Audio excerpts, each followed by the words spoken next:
This is how I put the brakes on my race mower. This the centerpiece right here, this is the original brake disc. You know, it's very small. All I done was I drilled 4 holes equally around it, and I've taken this plate, which used to look like that. I got it cut out on a plasma table, but you can do it with a hand torch, and it'll work just as good. But all I done was bolted to this, and this plate right here is a 1/4 inch, which is 0.250. I turned this down to 0.200, so it would fit better in the caliper I'm going to use.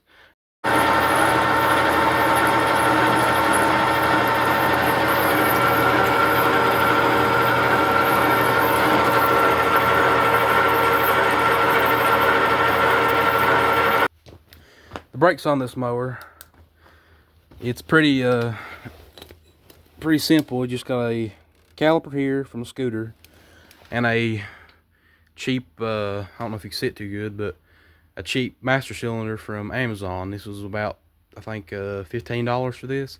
And I already had the hose and everything. If you order one of these, make sure you get the correct size hose. There's 2 different sizes. I can't remember the size. This one was the smaller of the 2. That worked good for me. And to bleed this, what makes it easy, if you get one of these syringes, it's a 30 milliliter for this one. A 50 would work probably a little bit better, but this is all I had. It works good. And just find you some sort of hose that will fit well and not come off. And you connect it to that bleed right there. It's right here. And you put your wrench on there first, then you connect your hose. And you loosen your hose, loosen that fitting, put your hose on it, make sure there's no air in this at all. And you want this to be all the way at the bottom, and it'll let the air be pushed upwards all the way up to this. Now this was not sitting like this when I bled it. I flipped it and had it, level how it's supposed to be when you bleed it. If you bleed it first to get all the air out of it and then put it like this, it will still work like this. But you can't bleed it like this because it's got air in it and it'll mix in and won't bleed right. Now, you might have to do it a couple of times depending on what your luck is and how dirty it is. I had to flush this out twice to get any contaminants out of the line because this line was older. It was been sitting for a while, so was the caliper, but I got it cleaned out so there's no gunk or anything in it. And the brakes are working very well now. They're not spongy. They're nice and tight. This is what it looks like when the transmission's back in it. You got your brake lever up here, pretty firm, and brake caliper right here. You can see how it works and all that. And I got it going through the frame. That's the only way I can get it to have enough room. This little bracket right here prevents this from sliding, because on the original one, the caliper slides side to side like a vehicle does. But on the lawnmowers, it's made for the actual brake disc itself to slide. So there's no way for me to secure this to prevent it from sliding, but there is a way for me to do that. So I'm just did it on this one. And if it slides out, these bolts on the other side, it'll hit the frame. So that's why I done it, to make sure it wouldn't move nowhere. And this ain't gonna be loose or vibrating, so it's not gonna wear a hole or something in there. It'll be fine. But you can see it spins just fine. Let me see if I can. You can see the brake getting squeezed. It'll lock at it pretty good. Now, just turn the disc by hand. When you barely pull the trigger or the brake, you cannot turn that disc. So it should work really good whenever you actually need it and squeezing it hard when you're going down the road. And now I just got to put this thing back together, and I got to zip tie all this the hose up out of the way and tidy it up, make it out of the way and everything, make sure it don't get cut or worn down or leak. After tying up all the brake lines and everything with zip ties, getting it up out of the way so it moves and everything, it won't be in my way of shifting or anything like that. Same way on the inside, get it tied up so it won't be in the way of the pulleys or the shifter or anything like that. Next, I'm going to put all the braces on the transmission. I've already got one for this side over here that just connects to the side, but I can make one on this side that goes down. There's a bolt hole under here. I'll have to make a bracket that comes out and a hole and some sort of gusset to hold the flex, so when this transmission tries to lift, it will hold it in place so you don't crack, right here where it bolts or anything like that. I got both support brackets put in. Right here, this one bolts to the side of the transmission and to the side of the frame. And you want it to be vertical and not going straight out in front of it, because if it's straight out in front of it, it's still going to allow this to twist upwards and you'll still break something. So if you can, get it directly above it. Now this bracket down here, you can kind of see it right there. And all it is a piece that comes straight up and over, and that'll help hold the transmission in place. And the same way, it needs to be vertical if you can. And next, I just got to put the pulley on, the belt on, and I'm gonna run it with you know, the way it is right now, because then it'll let all the grease and everything circulate. And I'll listen to it, and if it still sounds dry, I'll go ahead and add it, because with the seat off and everything, it's real easy to add grease. And the shifter and everything, I had to add this pipe to it to make this fit good, be snug, don't need a spacer in here or anything. And the brakes and everything, they're nice and firm. On this, all the way back is reverse. One click forward is neutral, and you got, you know, first, second, third, fourth, fifth, and sixth. I got the belt and pulley put back on this, and also got the plate right there between the dash and transmission, and got the battery and everything hooked back up. And I did run it some, and the transmission is a whole lot quieter with the thinner grease in it. It just flows a lot better in there and gets in all the crevices and doesn't stick to the walls and everything is bad. But I went ahead and put about another half a tube of grease in it all to just really make sure there's plenty of grease. It's not going to dry out of it and get in crevices, not touch the gears like it should. And the brakes and everything, it works really, really good.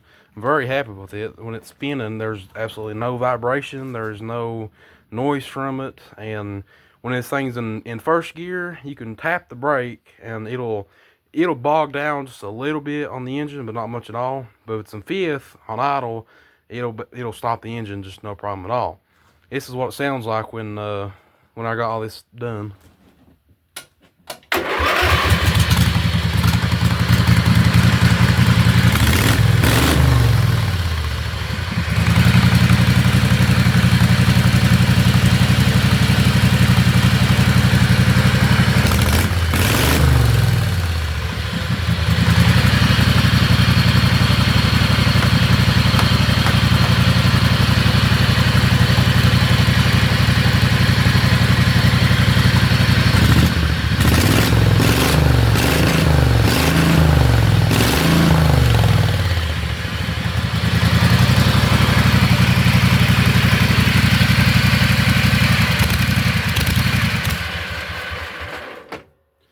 As you can see, when you use the brake, it'll kill the engine real easy with the brake on it in fifth. And it's really, really quiet. I'm really happy about this. This brake disc, it's turned out a whole lot better than I thought it would. The hitch mounts up with these bolts right here. I got one up here and one down here. This is the original bolt for the original hitch, because this is the original hitch that was on the lawnmower. But I cut the bottom of it off because it was, I think, 60 inches too low, and it would scrub the ground and everything. When I first put this piece on here, it was just a plate, though you couldn't pull nothing with it. I had to take it off and redo this. And all this is back here is a piece of angle iron across the entire back. And then right there is the piece of metal that sticks out on this side, the actual part you hook your trailer to. This is a piece of spring steel. I figured that would be the best thing to use. It's very strong. It don't bend on me or anything. And all I done was I cut a hole through this plate with a plasma cutter, stuck it through, I think, 1/2 inch, and then, or probably an inch, and then welded it to the bottom of this angle iron. And that's held really, really well. I haven't had any issues out of it. It couldn't have turned out better. And now I'm gonna put the seat on. And the seat on this mower is held together by this this C-channel, which is, it's 1/8 inch. This was a John Deere frame. Had an old one laying around. That was about the perfect metal for it, because they gave me the right height and everything, so I could just clearance the wheels. But I cut them so they'll go, you know, lengthways on each side, and they will go straight over the axle, so it'll bridge that gap between the front and back, and it'll add a lot of support into it. Now, this piece right here for the seat, this is a regular boat seat. All I done was take the original pin where it would pivot, drilled a hole through it, and depending on how like forward or backwards you want the seat tilted, like this is the back side, I ground this down so this whole piece would rock this way, so the seat leans back so you stay in it better. Then I welded it here around this pin on the front side, and then, you know, both sides on the angle wire, or the C-channel and everything. And the seats mounted on here with originally 6 bolts, but I can only get 5 right here because there's supposed to be 2 over there and 2 here. But that brake disc gets in the way of that back bolt. I could barely get this front one in, but I was able to get it in there. And it's all you really need to hold it. It'll be plenty. And then back here, up in the C-channel, there's a bolt there and one on the other side too. You can barely see it. But the frame had threads already put in the sheet metal. I went ahead and used the original bolts and made it lined up because where those bolts sit, that C-channel piece is right above it. And so there's not really a direct way to get in there with a ratchet. You have to use a ratchet wrench. And now I just got to put the wheels on. And when you put these wheels on, you want to make sure you have a really good thick washer that's really round.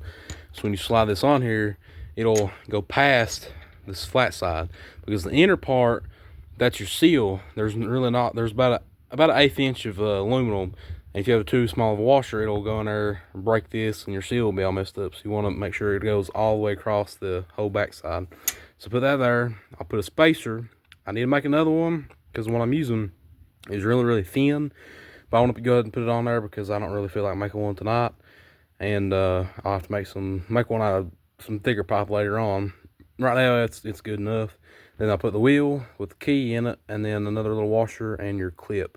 Make sure your clips are tight because you don't want your wheel falling off when you're going 30. So yeah, this thing is finally finished and rideable once again, and I think it just looks so much better with this brake and shifter combo right here, instead of having, you know, one brake over here, this big old lever, it's sitting over there, but it was just clunky. I didn't like the looks of it, and it didn't really work that great.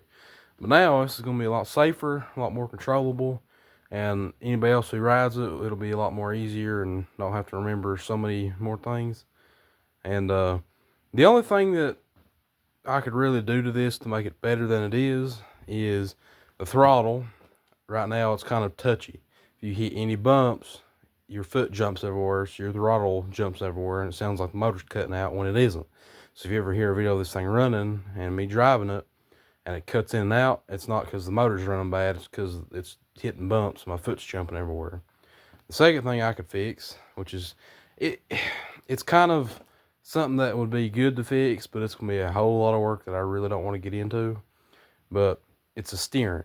It's just got a little bit of give to it, so it don't steer as good as it should. It'll try to jump across the road just a little bit depending on how you're driving it. And the only way I can make the steering better than it is, instead of that gearbox, which this gearbox, if you're wondering what it is, it's the back end of a scooter gearbox. This is where your CVT would attach, and this is where your wheel would go to. And this I got from my uncle. He had a couple of these scooters laying around. This gearbox pretty much had no slop in it at all. The only thing I had to do is there's a gear that connects to this shaft, and it's splined.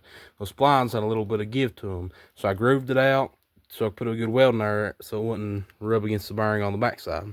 And that's really taken pretty much all the slop out of it, and I put grease in it and everything, and it helped too. And it's been decent steering box right now. And now I got to test it out tomorrow, and I'll get a video of that too, and y'all can watch it. But I'm off to end it here tonight because my phone's about to die. So if you want to know more about it, just let me know. And guess what? If you want to, guess what my next project's going to be? It is a lawnmower, but you just got to guess what it is.